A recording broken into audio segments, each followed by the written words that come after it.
I just wanted some quiet. That's how all this started. After turning 40, the noise of my life got too loud. Deadlines, blinking screens, empty conversations that meant nothing. It wasn't a crisis. I needed silence. Real silence. The kind that makes your ears ring. I found a listing online. Riverside cabin. Peaceful retreat. No reviews. Just a few photos of a wooden porch, a fireplace, and a river curving through thick woods. It was in a place I'd never heard of, Dagger's Hollow. That name should have made me pause. But it didn't. I booked 3 nights. The drive took most of the day. The last hour led me through a tunnel of pines and maples, the sky vanishing overhead. When I reached the cabin, it was late afternoon. A soft, golden haze blanketed the river, and everything felt suspended, like the air had been holding its breath for years. No cell signal, no internet, no neighbors. Exactly what I wanted. That first evening I unpacked a book I wasn't going to read, and made coffee I didn't really need.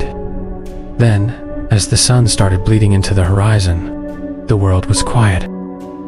Just the sound of my boots crunching along the muddy path, and the river lapping gently at the bank.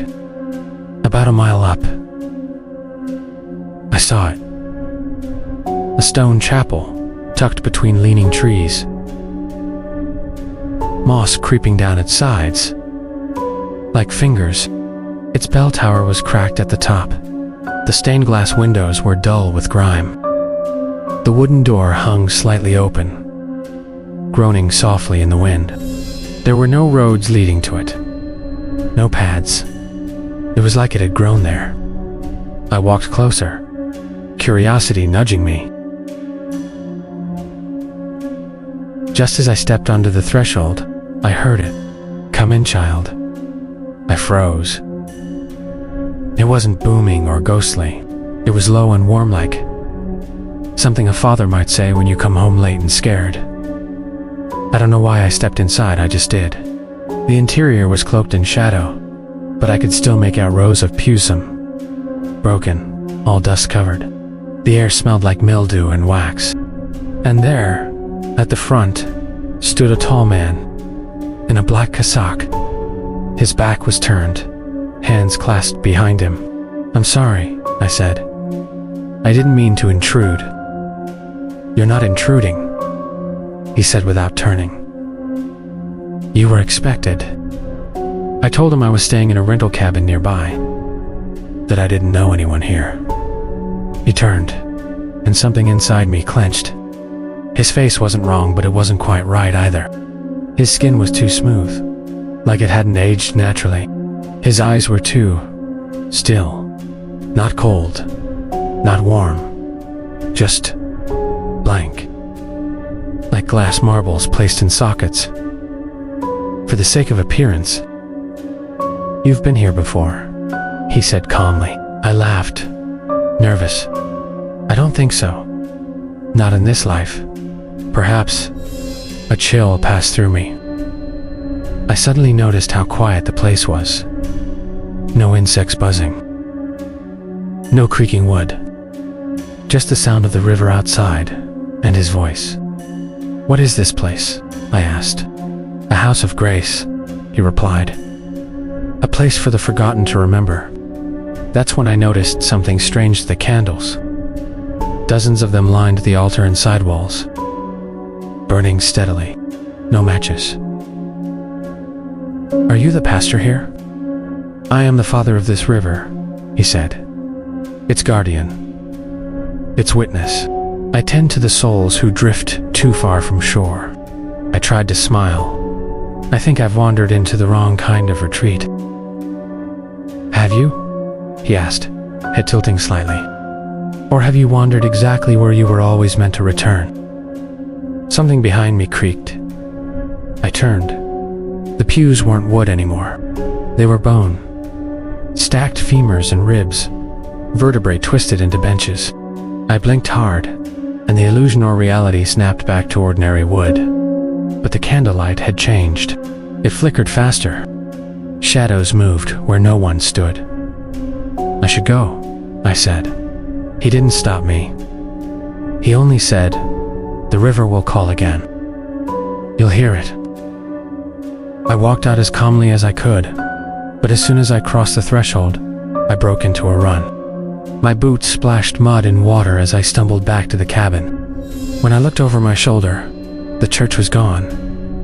Vanished. Not crumbled, not hidden by trees. Gone that night I couldn't sleep. Every creak of the cabin made me sit up. The wind outside sounded like voices. At one point, I swear I heard bells not. Loud, but soft and slow. Tolling from far away. At exactly 3:33 a.m., my cabin door opened. Not burst open. Just ... creaked. I grabbed the fire poker. No one was there. But on the porch sat a single object. White.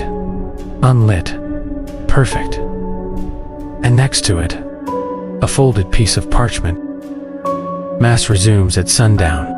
I should have packed and left right then. Instead, I stayed. Why? I don't know. Maybe I didn't want to believe it was real. Maybe some part of me did remember that church. That father. The next day. Not out of curiosity. More like I was being drawn. I followed the river without thinking. And somehow, as the sun began to dip, I found myself back at that bend. And there it was. St. Elias Chapel. Whole. Unbroken. Waiting. Candles flickered inside. I told myself to turn around. To run. But my legs moved forward. When I stepped in this time, the Father was already speaking. Not to me, but to the pews. They were full now, filled with figures who didn't move. Pale, silent. Blank faces turned. They didn't breathe. I sat down. I don't know why. It was like gravity pressed me into the seat. He continued his sermon. It wasn't English. It wasn't Latin. It was old or slow or something that pulsed behind the eyes more than in the ears. And then he looked at me. "Now," he said, "we welcome back the prodigal." The congregation turned their heads. Their mouths opened in silent unison. No sound. No scream. Just a void. I stood. Backed away. But the door was gone again. The Father stepped down from the altar. "Do you remember your promise, child?" I didn't promise anything. He reached toward me. "Before your flesh, before your name, you came here to give yourself to the river. Now it comes to collect." His fingers brushed my chest, and I fell. Not physically, but inside. Into memory. Into something darker. I saw flashes myself in another time. In robes, chanting. Standing where he stood, offering others. Sacrificing, laughing, until the river took me, and I forgot. I screamed. Not out loud, not with sound, and then I was outside, face down on the muddy bank, coughing up water. The chapel was gone again. I walked back to the cabin in a daze. Packed, left, but the road never ends. For days. The trees never change. The fuel never runs out. Every time I stop, there's a new candle in the passenger seat, waiting.